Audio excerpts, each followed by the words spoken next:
첫 번째 질문, 프랑스 혁명이 일어난 배경입니다.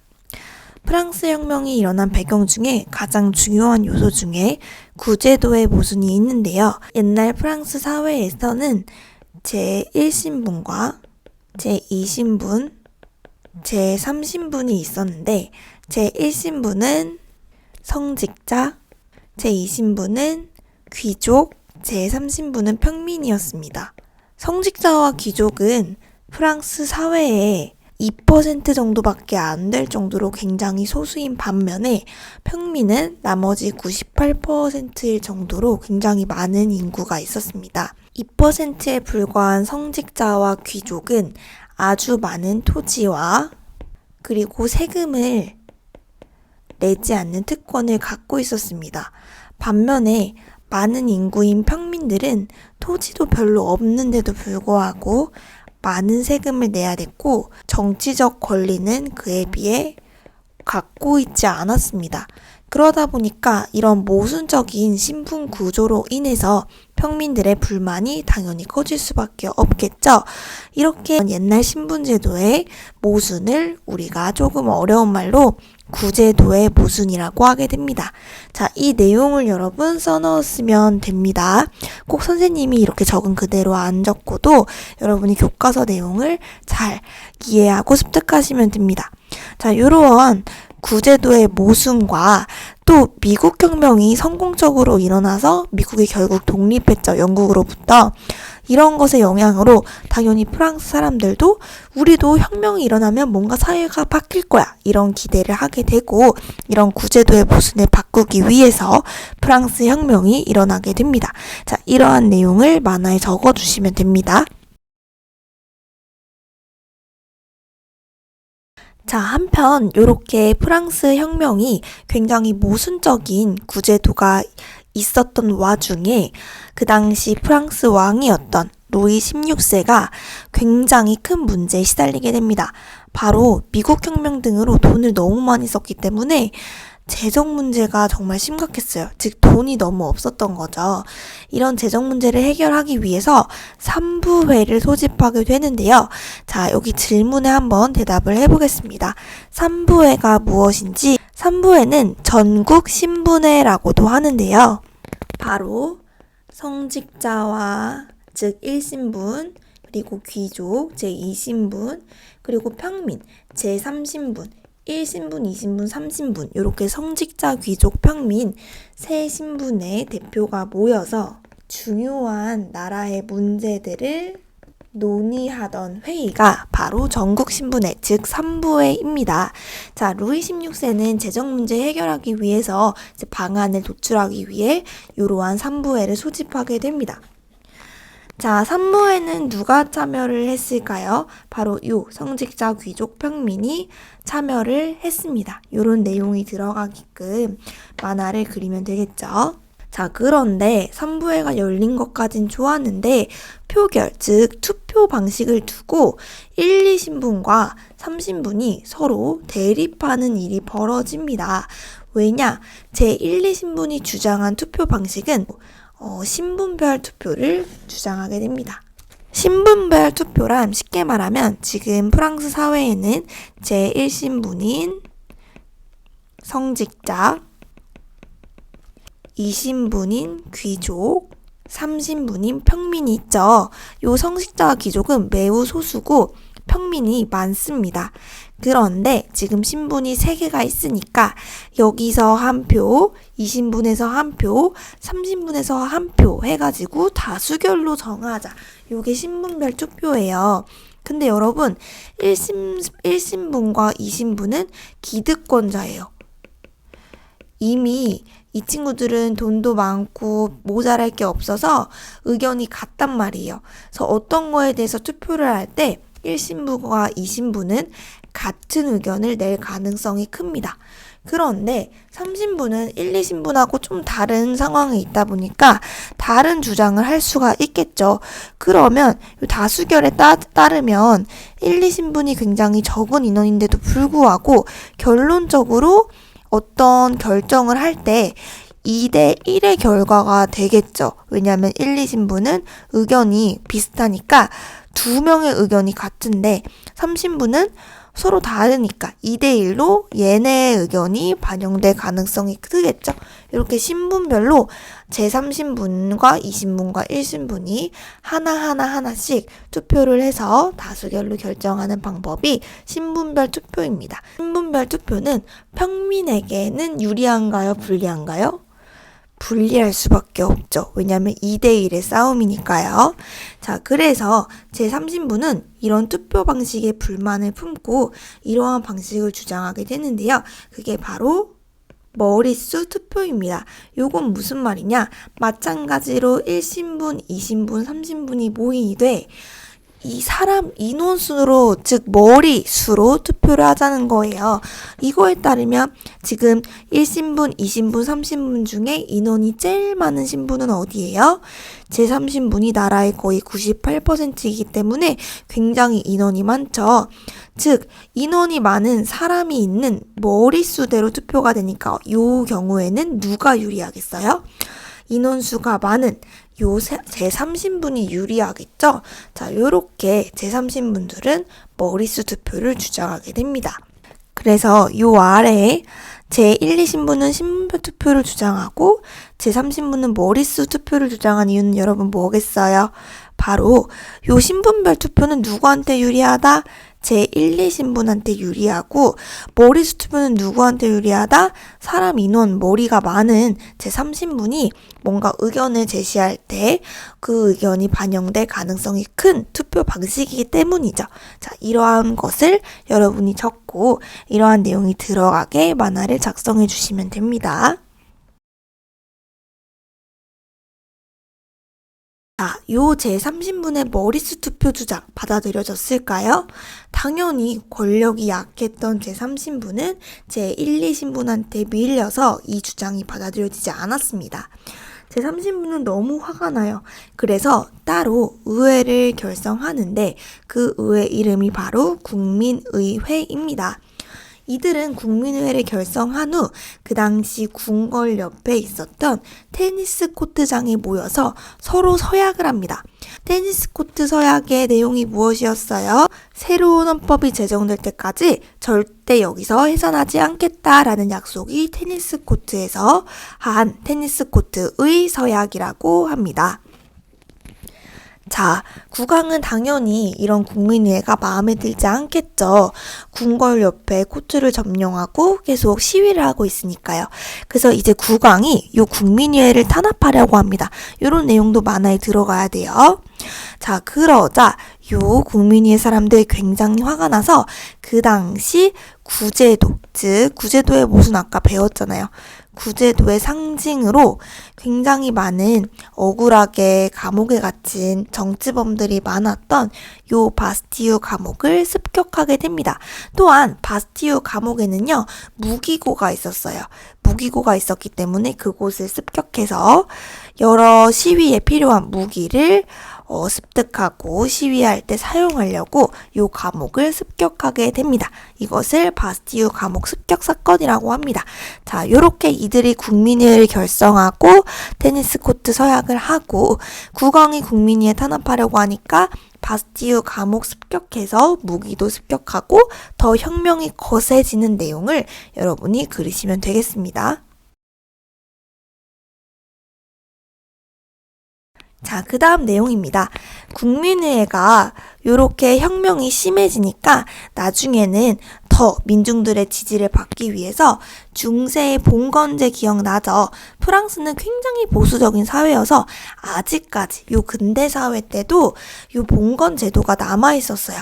국민의회는 그래서 민중들의 지지를 받기 위해 봉건제 폐지를 선언하고요. 인권과 시민의 권리 선언, 우리는 쉽게 인권선언이라고 하게 되는데요. 요 인권선언을 발표하게 됩니다. 아주 중요한 내용입니다. 자, 인권선언의 내용 중 제1조와 2조의 내용이 나오게 여러분이 만화를 그리셔야 됩니다. 1조, 인간은 자유롭게 그리고 평등한 권리를 가지고 태어났다. 2조, 자유, 재산, 안전, 그리고 압제에 대한 저항권은 인간이 가진 불가침, 즉 침략할 수 없는 권리이다 라고 나와 있는데요. 자, 이 내용이 꼭 만화 속에 등장하게 그려주셔야 됩니다. 자, 이후 국민의회는요, 헌법을 제정합니다. 이 헌법의 내용은 입헌군주제, 즉 왕이 있는 거예요, 없는 거예요? 왕은 있어요. 하지만 왕의 권력이 뭐에 의해서 제한받는? 법에 의해서 제한받는 입헌군주제를 규정한 헌법을 제정합니다. 즉 원래 기존의 사회였던 절대왕정 프랑스 사회보다는 권력이 확실히 왕의 권력이 좀 낮아진 입헌군주제 사회가 이제는 되는 겁니다. 자, 요렇게 국민의회는 입헌군주제를 제정한 헌법을 제정하고 국민의회를 해산합니다. 그리고 이 헌법에 따라서 또 새로운 의회를 만들게 되는데 바로 입법의회가 되겠습니다. 즉 여러분, 국민의회는 헌법을 만들고서 없어집니다. 그리고 새로운 헌법에 의해서 또 의회가 소집되는데 그게 바로 입법의회가 되는 거예요. 두 번째 의회인 거죠. 자, 그 다음입니다. 자, 입법의회 시기 오스트리아 그리고 프로이센 옆에 있는 두 나라랑 전쟁이 벌어져요. 이 전쟁은 혁명 전쟁이라고 하는데요. 왜 그러면 오스트리아와 프로이센이 왜 프랑스를 쳐들어 왔을까요? 요 혁명, 프랑스 혁명이 오스트리아와 프로이센에 퍼질까봐. 요것을 방지하기 위해서 프랑스 혁명을 저지하기 위해 이들이 쳐들어오게 됩니다. 왜냐하면 자기 나라에서도 이렇게 민중들이 들고 일어난 왕권도 점점 약해지고 정말 안 좋을 거 아니에요. 왕들 입장에선. 그래서 이걸 방지하기 위해서 이들이 쳐들어오게 되는 겁니다. 자, 혁명전쟁 때 프랑스 군인들은요, 노래를 부르면서 이제 참여를 하게 되는데요.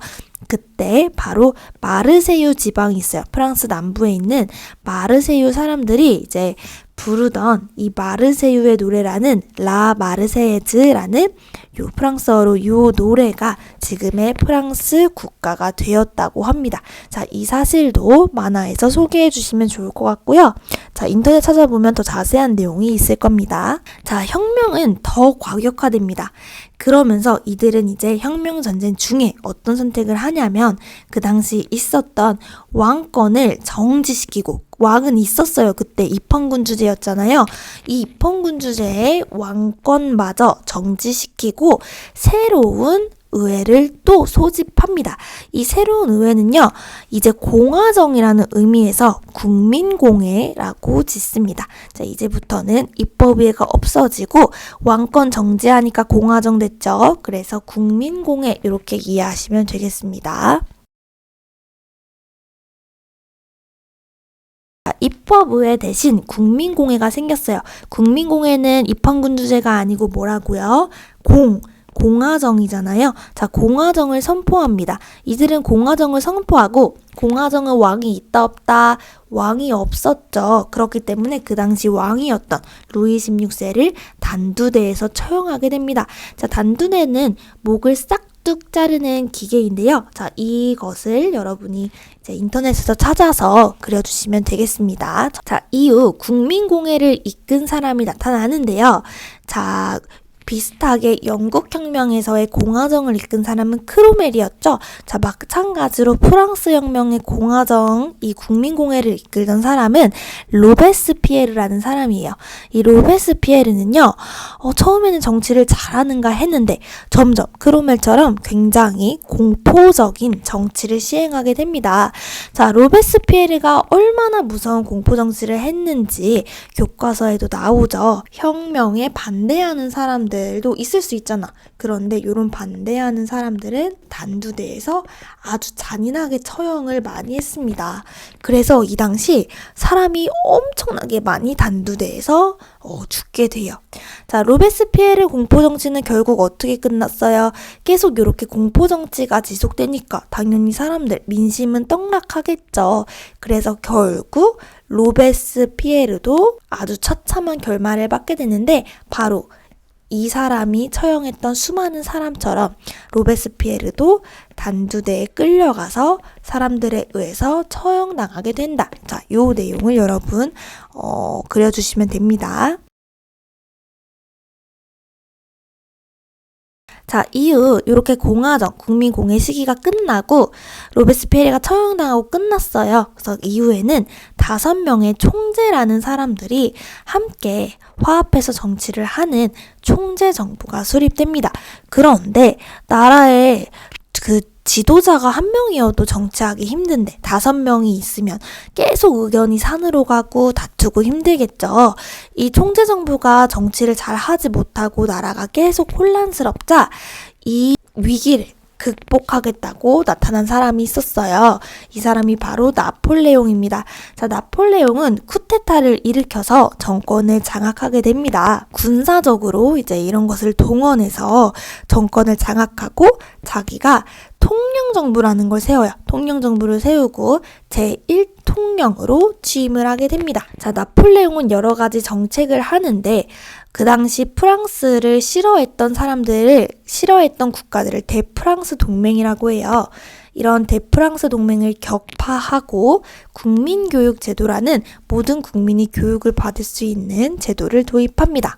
또한 새로운 시민사회의 규범을 담은 나폴레옹 법전을 만들어서 법 앞에서의 평등, 사유재산의 불가침 등 프랑스 혁명에 나타난 성과들 있죠? 그런 것들을 법전에 반영하게 됩니다. 자, 그러다 보니까 백성들은 당연히 좋아할 수밖에 없겠죠. 자, 요렇게 국민의 지지를 굉장히 많이 얻은 요 나폴레옹은요, 결국 어떤 선택을 하게 됐나요? 결국 국민투표를 통해서 황제, 즉 독재자가 됩니다. 황제에 취임하게 됩니다. 자, 그러면서 이제 다시 재정이 시작되게 돼요. 그러니까 여러분, 사실은 프랑스 혁명이 절대왕정이 굉장히 부패하고 모순적이어서 시민들이 안 되겠다, 인간은 자유롭게 그리고 평등하게 태어났다 하면서 한 게 프랑스 혁명이잖아요. 근데 이제 나폴레옹은 국민의 지지를 이용해서 오히려 독재자의 길을 걷게 되는 되게 모순적인 행보를 보이게 되는 거죠. 참 희한합니다. 자, 그래서 여러분은 어떻게 생각하는지 한번 적었죠. 나폴레옹의 이러한 황제가 되는 선택은 프랑스 혁명의 이념을 지킨 것이었을까? 한번 인권선언과 연관지어 생각을 해보세요. 인권선언에 의하면 모두 다 평등하고 자유롭게 이제 있어야 되고, 모든 주권은 누구한테 있어야 돼요? 국민한테 있어야 되는데, 이제 나폴레옹이 집권하는 황제 사회에는 그럴까요? 그건 아니겠죠. 그쵸? 프랑스 이념을 지킨 건 아니겠죠. 그런 안타까운 점이 있습니다. 이런 점을 여러분이 만화에 그려주시면 좋을 것 같아요. 자, 나폴레옹은 황제가 된 다음에 주변의 나라들을 차례로 정복해 나갑니다. 하지만 영국과의 전쟁에서는 지고 마는데요. 자, 이런 내용들을 여러분이 적어두시면 됩니다. 화가 난 나폴레옹은 영국과 관련돼서 명령을 내립니다. 자, 어떤 명령이냐? 이름은 대륙 봉쇄령이죠. 그 내용은 바로 유럽 대륙과 영국의 통상을 금지한다. 이런 식의 내용이 바로 대륙봉쇄령입니다. 사실 왕따시키는 거죠. 영국을. 이러한 내용이었습니다. 그런데 이러한 대륙봉쇄령을 어긴 나라가 있었으니 러시아였죠. 러시아가 이를 어기고 영국과 교류하니까 나폴레옹은 러시아를 혼내주려고 원정에 나섰습니다. 하지만 참패하게 되는데 그 이유가 뭐였어요?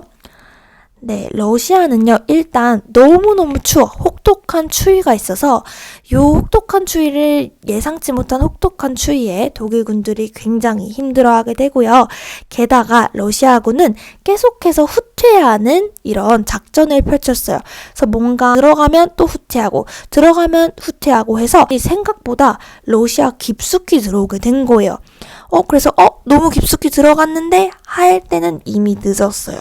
이미 도망치기는 늦은, 후퇴하기는 늦은 그 상황에서 러시아군이 나타나서 대패하게 됩니다. 자, 이런 내용을 여러분이 더 인터넷에 찾아서 그려주시면 되겠습니다.